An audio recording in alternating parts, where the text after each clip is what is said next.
Rules పెడతాడురా కానీ పాటియ్యడు. ఇగో ఈ dialogue మన ముఖ్యమంత్రి వర్యులకు బరాబర్ సెట్ అవుతుంది. ఎందుకంటే ఆయన చెప్పేది ఒకటి చేసేది ఇంకోటి కాబట్టి. హాగో హామీల గురించి ఏంది పిల్ల రోజు నీ పంచాది అని మీరు అనుకోవచ్చు, కానీ హామీలు ఒక్క ముచ్చటనే కాదు, కడుమ అన్నిట్లలో మన సీఎం సారు ఆయన చెప్పింది ఆయననే వాటియాడు. ఇది చూడుండ్రి మీకే సగం అర్థమవుతుంది, కడుమని నేను చెప్తా గానీ.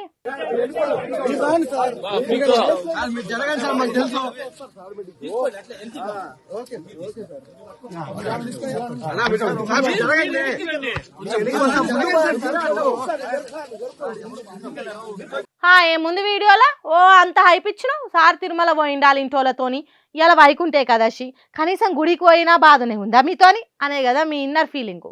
గుడి కాకపోతే ఎడికమన్నా బొమ్మనుండ్రి కానీ మనకు ఒకటి చెప్పి ఆయన ఒకటి వాటిస్తేనే నవ్వొచ్చేది. తిరుపతి వెంకన్న దర్శనాల గురించి సార్ ఒకప్పుడు ఒక స్పీచ్ ఇచ్చిండు, చూడుండ్రు. అది టీటీడీ ఉంటే మనకు వైటీడీ ఉంది, మనం కూడా పెద్ద సంస్థను ఏర్పాటు చేసుకున్నాం. ప్రతిసారి దర్శనాలకు వాళ్ళని అడుక్కొని మా ఎమ్మెల్యేల లెటర్లు అన్నాను, మనం అడుక్కున్నాం ఎందుకు? భద్రాచలంలో రాములవారు లేరా, లక్ష్మీ నరసింహస్వామి లేడా, లేకపోతే రామప్పలో శివుడి అంశ లేదా మనకు? ఇన్నరా టీటీడీ దర్శనాలకు చంద్రబాబుని అడుక్కున్నాడేంది? మన గుళ్ళు లేవా?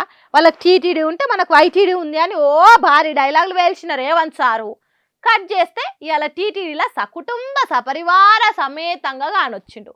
మరి మీకు ఇవాళ వైటీడీ యాదికి రాలేదా? మన గుళ్ళ గురించి గుర్తులేదా?